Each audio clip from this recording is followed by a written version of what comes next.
بنزین 3000 تومن نیست قربونه اون زد گفتنت برم من. بنزین 90,000 تومنه. چرا؟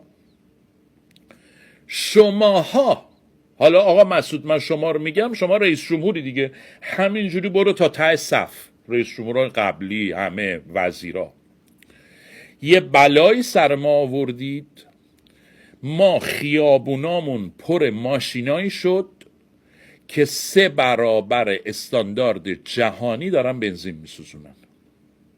109 دیگه، مگر استاندارد جهانی 103 نیست؟ ما داریم 109 میسوزونیم. بله؟ خب پس یه ضریب 1/3 اینجا اضافه میشه.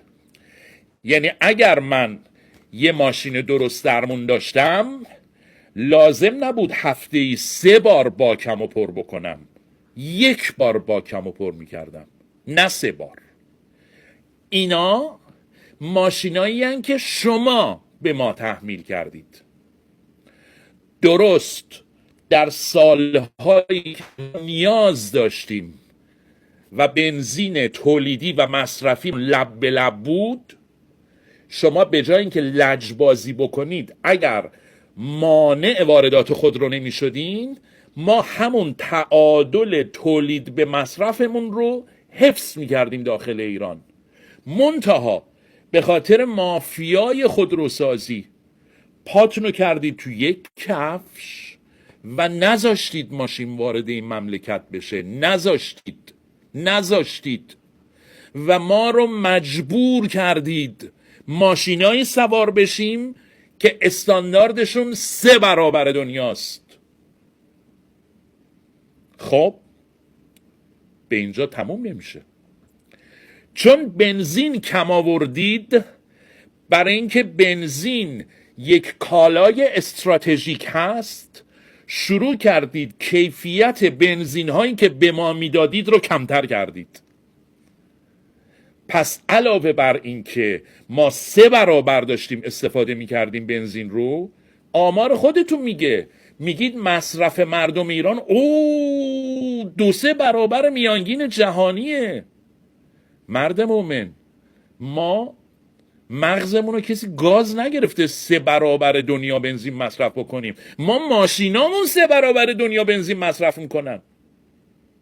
مقصرش باز ماییم؟ خودرویی که به ما تحمیل کردید 3 برابر استاندارد دنیا داره مصرف میکنه، نه ما. چرا از این ور نمیبینید ماجرا رو؟ تازه تموم نمیشه، گفتم ثابت میکنم به چه قیمتی داریم میخریم. ببین من کاهش کیفیت بنزین رو هم کاری ندارم، چون یه مدتی خودتون بهترم من میدونید که بنزین ناکیفیت به ما دادید، آلودگی هوا و اینا دیگه خودتون میدونید. اصلا از اون مبحث میگذریم. سلطان، استاد، آقا مسعود، 800 میلیون تومن ماشین در دبیه. میخوای بیارم؟ میخوای کارتمو نشون بدم؟ دیگه فکر میکنم لازم نیست بیارم اپلیکیشن نشون بدم. یه ماشین بی درد سر، مصرف 103، در دبی چنده؟ 800 میلیون تومن. آقا مسعود، اون ماشین بیا تهران چنده؟ 4 میلیارد تومن. خب من کاری ندارم که سالانه مالیات هم میگیرید چون این ماشین لوکس بالای 1 میلیارد تومن باید مالیات هم، اونا رو هم کاری ندارم. همین اولش میگم 800 میلیون 4 میلیارد. یه ضریب 1/5 همینجا داریم. اونور ضریبمون چی بود؟ 1/3. این 1/5 تا الان شد 1/15. خب میام سراغ یه کشور این دور و برا بگید، کشور مثلا همین ترکیه رو مثال بزن، نگیم حالا کویت و قطر و اونا، بگیم اینجور، همین ترکیه حقوق وزارتکارشون چنده؟ من به شما میگم 17,000 لیر. به پول ما الان میشه 40 میلیون تومن. کف حقوق وزارتکاریه. همینجا استانبول. گفتم کویت و قطر و امارات و اینا رو نمیگم، ترکیه، استانبول.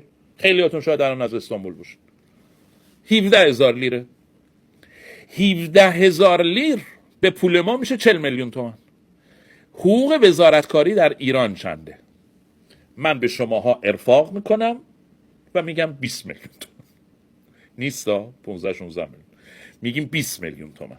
20 میلیون 40 میلیون. 1/2. یک دوم هم اینجا داریم. پس شد 1/2، 1/5، 1/3.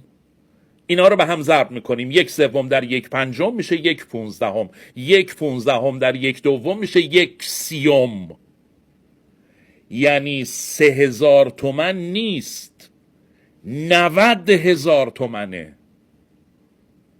یعنی اتفاقا درست شما $1 هم حساب بکنید همون پولو داری از ما میگیری، در حالی که فری آن بورد $1 نیست.